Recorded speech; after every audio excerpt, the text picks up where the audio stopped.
Hello and welcome to Super Parenting with Kidandtech, a podcast where we talk about the impact of technology on children and how to navigate the ever evolving landscape of technology.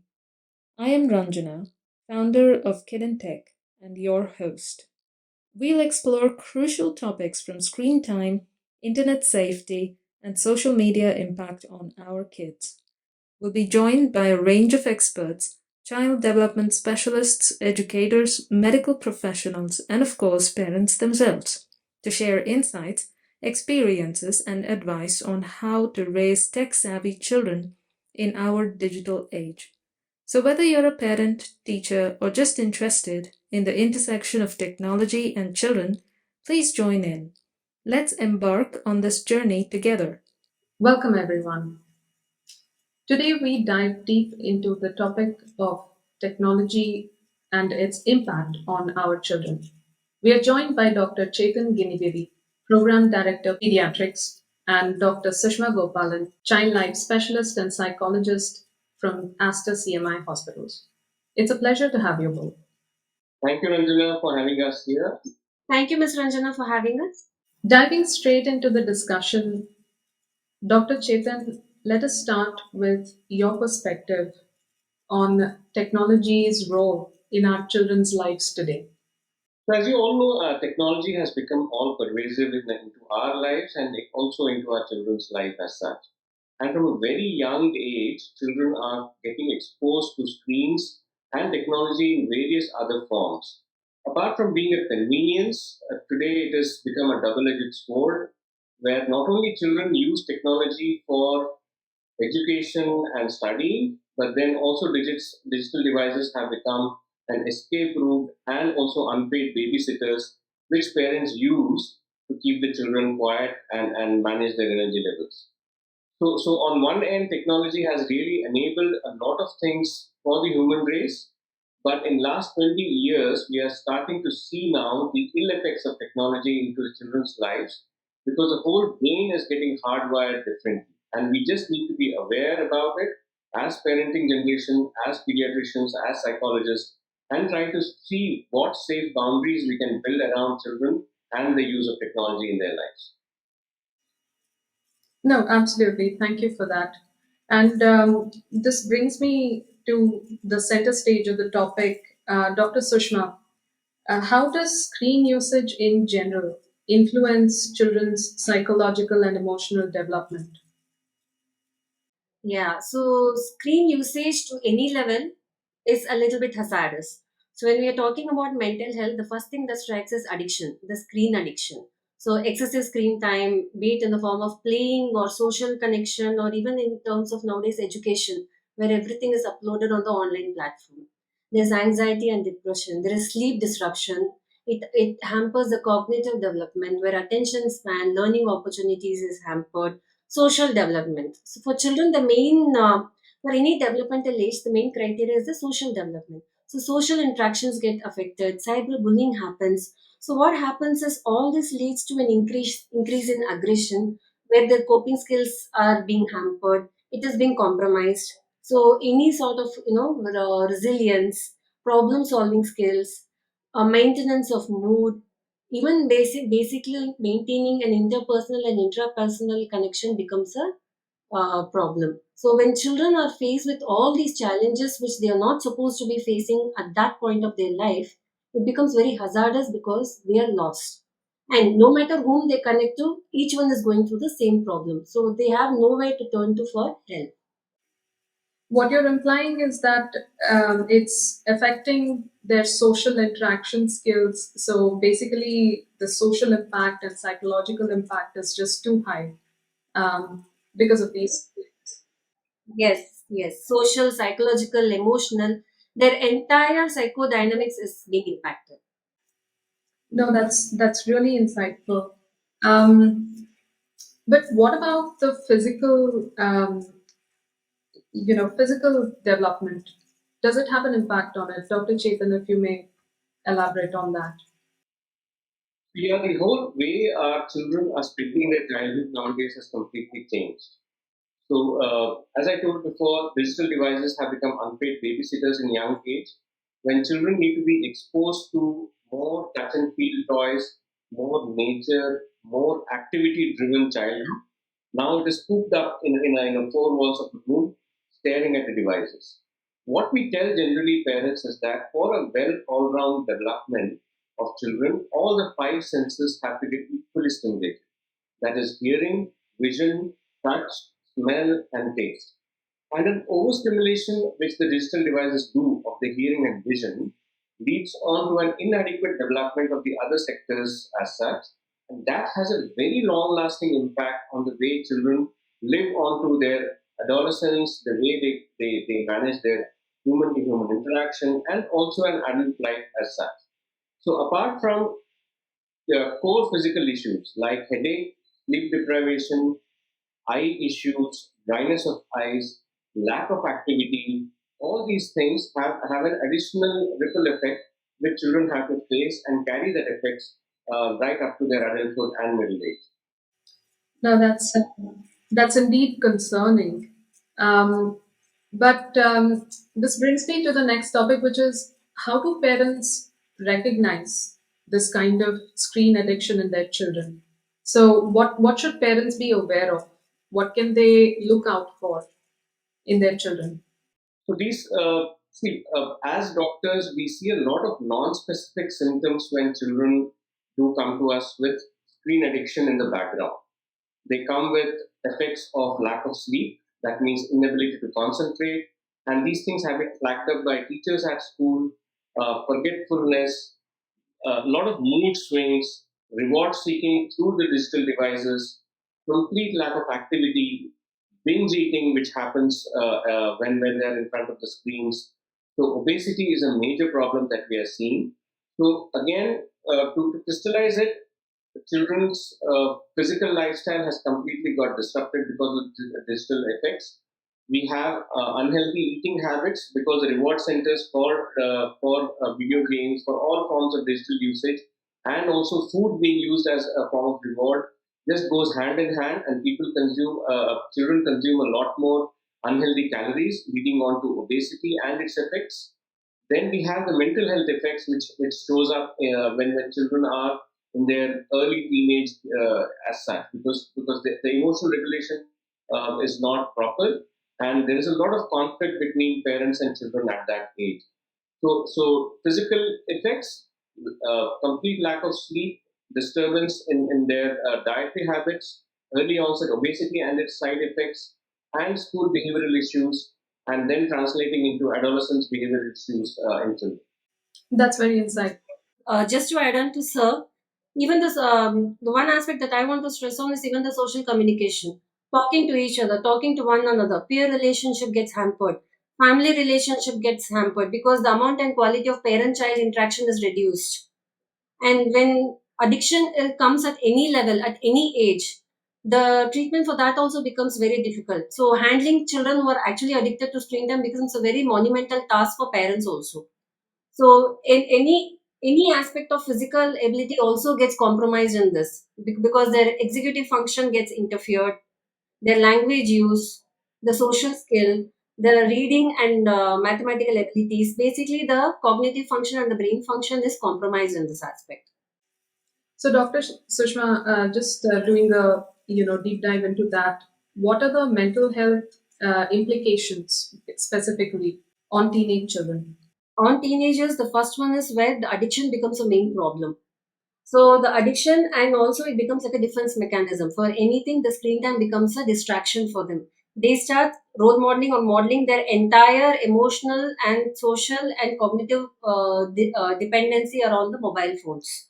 And the other part that especially teenagers is where we have seen increase in aggression. They get very aggressive because the coping skill is not there, emotional regulation is not there, internalizing of emotions happens.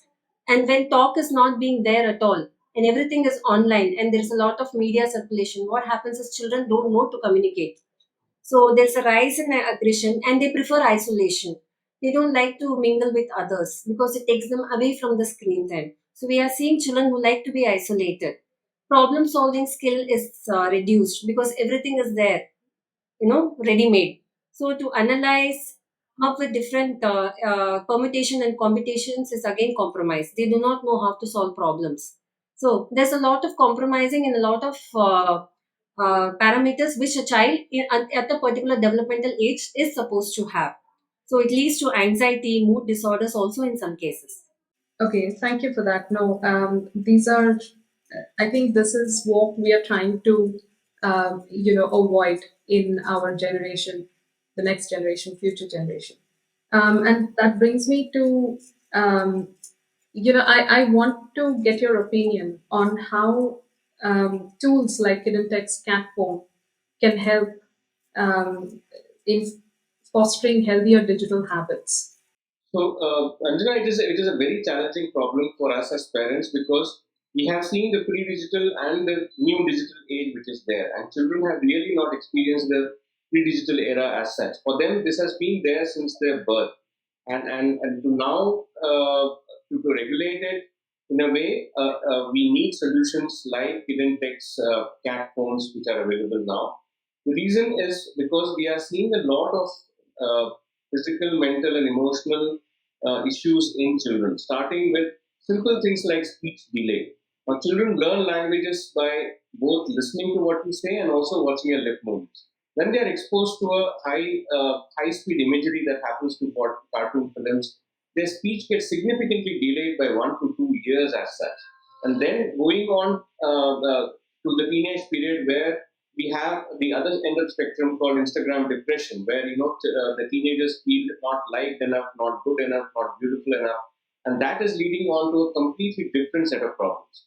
So, cat phones and the Kidden Tech solutions that you're bringing about will bring about a kind of a safe perimeter within which both the access to digital devices, the number of hours they spend on digital devices, and also the kind of content they see on digital devices can be tailor made depending on what is the age of the child, and also kind of nudge them towards more age appropriate content, not taking away the advantages of technology, which is basically an enhanced learning experience which we as a generation did not have access to. So definitely your solution is going to provide that safe perimeter within which parents, caretakers, and teachers can work with.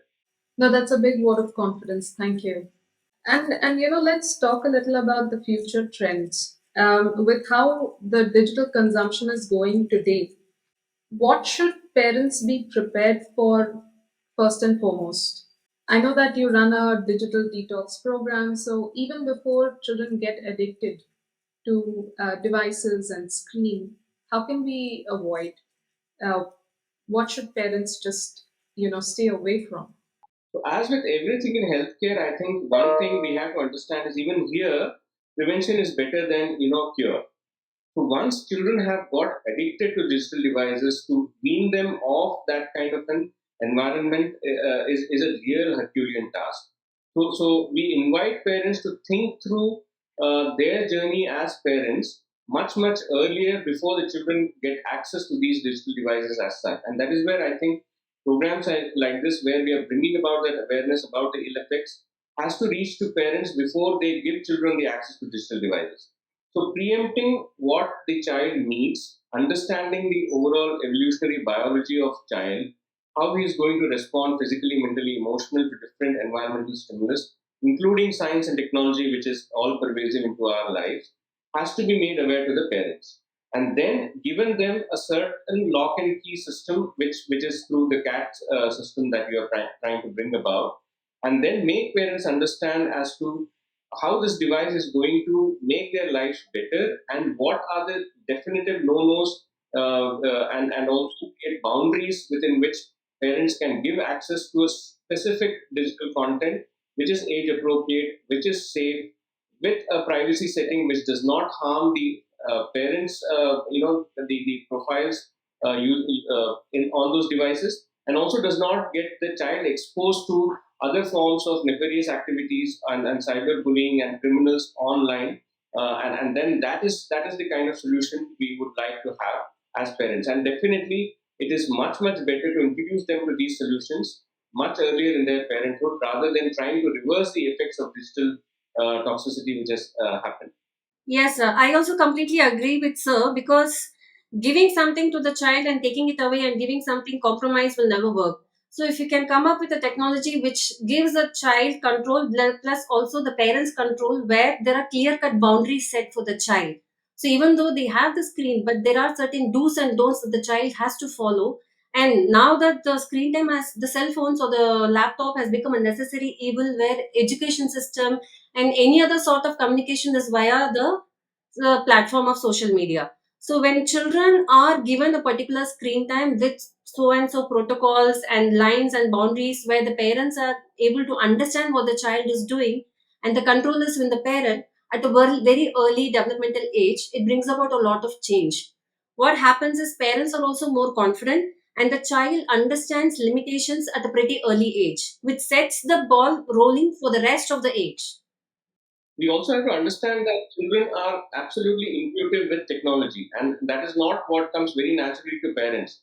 We, as parents, a parenting generation, have to really learn what children are getting exposed to online, and using solutions like yours, create that safe boundaries. So parents have to literate themselves in this whole digital landscape. So I wanted to ask you both something just to drive home the point to our parents. Can each of you, talk about a case which was like eye-opening for you, an experience where you thought this is really becoming a mainstream problem? So we can see that maybe post COVID, as doctors, we really had a sudden spike of digital device induced issues. So I can speak about a 2 year old kid who came to us post COVID from extreme rural Andhra Pradesh, where the only language used was pristine Telugu of the village dialect. But this child was speaking very posh Peppa Pig English, which parents really didn't know how the child picked up. And this was primarily because the child was exposed to a mobile phone right at 6 months of age, and child used to spend 6 to 8 hours on the device watching its favorite cartoon character. And the parents were completely lost because they had never heard a language like that. The child who could not pick up their local dialect had picked up a pristine British English to speak and communicate without understanding what he's speaking. So that's in a way it looks very funny when a child like that speaks with that accent. But then we really understood how deep seated this digital devices can make an impact. Just to add on to sir, so we had a case where the child was 6 or 7, and parents find giving mobile phone much easier than the TV, because for the child the scrolling becomes very easy. So there is easy access to YouTube, and it's easy to pick what they want. So for them, it's a continuous activity also. So the child has seen videos that he or she shouldn't be seeing, which was scary. So the child came with a lot of fear. The child was not able to sleep. The child was not able to eat. The child was not able to drink. Was fainting. And the reason was, we were not able to figure out the reason, because this had happened over a period of time and had become the norm for a child. So the child thought it was pretty normal to watch all these. And the parents had no clue, and they didn't know to check the history. So that's where, the parents becoming technologically savvy and having a control on what the children have to watch is a must. Because even though you have YouTube, so many other channels, even though there are a lot of filters, lot of locks, sometimes it's not that safe. Yeah, it's like how fish are surrounded by water, but they don't understand what it is. Our children are surrounded by technology, but they don't fully understand the consequences and implications of it. Totally agree. Any closing comments, advice that you would like to give our parents? First thing is that as an adult generation, let us accept and the responsibility that it is primarily our job to make sure what kind of technology the child is exposed to. And generally, we say with parenting is that children depend on parents for 3 L's, that is love, laughter, and learning. And today we want to add the dimension of safety. And in that specific safety dimension, we also want to add digital safety and using the technology solutions which Kidandtech is developing and making it easily accessible to parents to monitor their children. to nudge them towards safer digital viewing behaviors, and also creating safer boundaries is the way to go forward.